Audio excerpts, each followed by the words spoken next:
Hi, everybody. Thank you very much. I'm Orlando Ruiz Jr. Welcome to another classic movie review. I am talking about a comedy from 1966 starring the great Don Knotts, one of my favorite funny people of all time, in The Ghost and Mr. Chicken. This is a movie that I grew up watching as a kid, really enjoyed it. Now, as an adult, I would revisit it and give you my thoughts on it, kind of an updated opinion.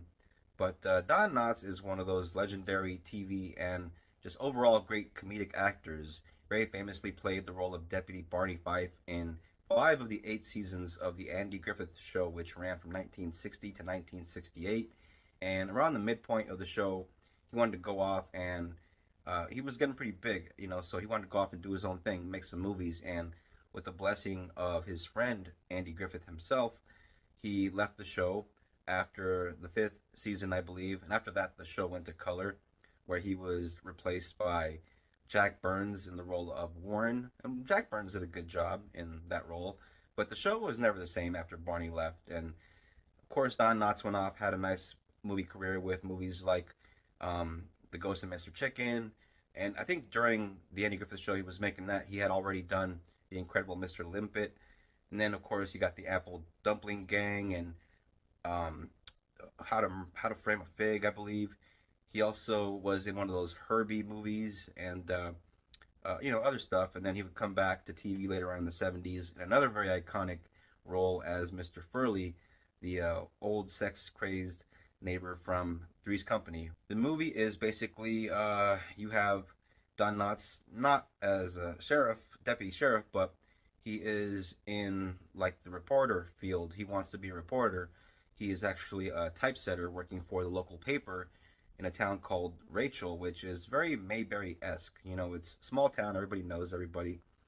And he works with a guy named Ollie, and Ollie's played by Skip O'Meara. Ollie, the reporter, is a jerk towards Don Knotts' character Luther all throughout the movie, and not only does he have the job that Luther would very much like, but he just also happens to be dating a girl that Luther has a crush on, Alma, played by Joan Staley, who was Miss November for Playboy in 1958. And so, at the very beginning of the film, we see Don Knotts' character walking down the street, minding his own business. Those of you that are fans of classic TV might remember or recognize this street when it's shown on the movie, because it very famously is featured in many TV shows and movies.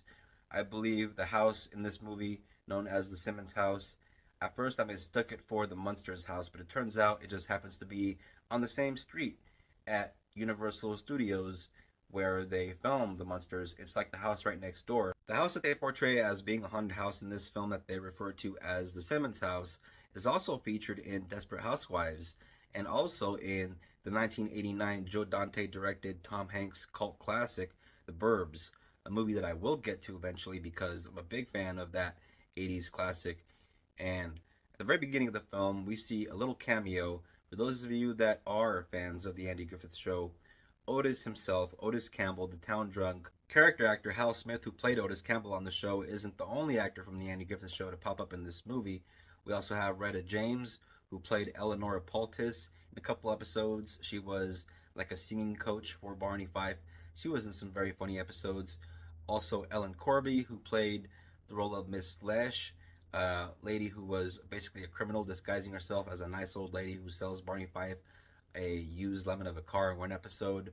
We also have Burt Mustin, who played the role of Judd on the show, one of those old guys that would sit in front of Floyd's barbershop or in front of the sheriff's station, playing checkers with the other old guys, and would be laughing at Barney whenever Barney Fife would make a mistake, making an arrest out in the street, out in public.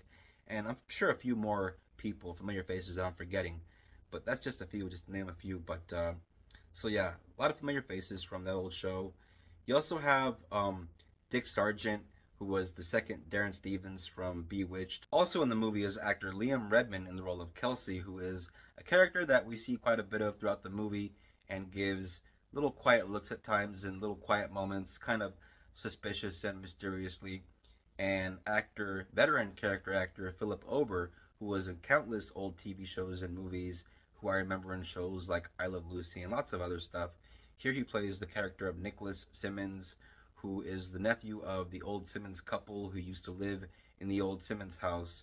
And 20 years prior, the story goes, Simmons murdered her with something sharp, stabbed her in the throat, and then he killed himself.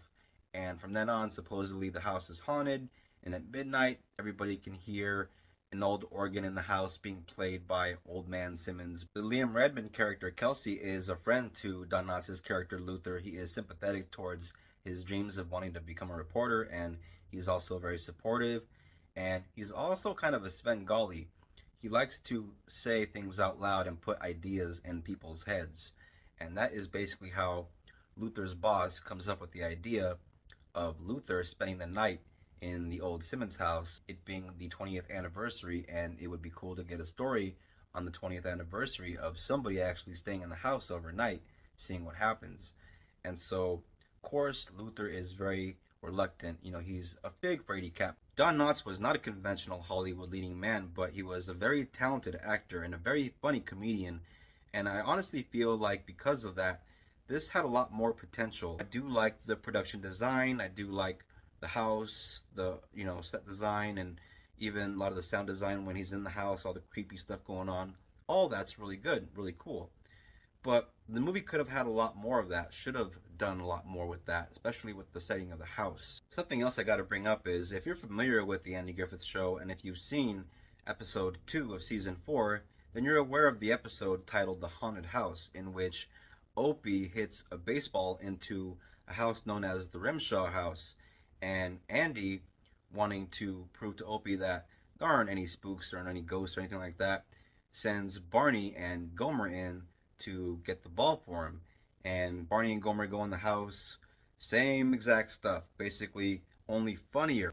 Doesn't make The Ghost and Mr. Chicken a bad movie. It just goes to show what they can do with a clever premise in a TV show in just a short amount of time, and how much better it can be as a condensed little story. This was directed by Alan Rafkin, who had directed 27 episodes of the Andy Griffith Show, and so the entire movie basically looks like a TV show in the cinematography style. So this being a movie, I honestly feel like they could have done a little more with the camera creativity, done a little more with making this feel a bit more cinematic since it's not a TV show. This movie is basically kind of a novelty for me because I love Don Knotts and I love the whole haunted house concept. But in the end, I give this 2.5 stars. I do rewatch this from time to time just because of my fondness for it. I do have a lot of 2-star movies that I do enjoy, as guilty pleasures.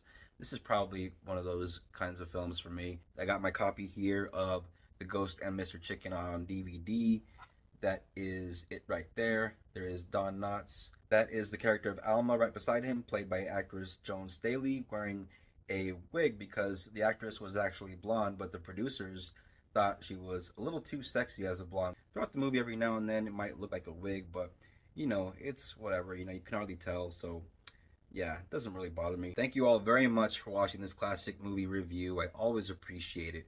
If you're into the classics, if you're into movies, if you're into this kind of thing, hit the bell, subscribe. Please don't forget to comment, share, like, always helps me out.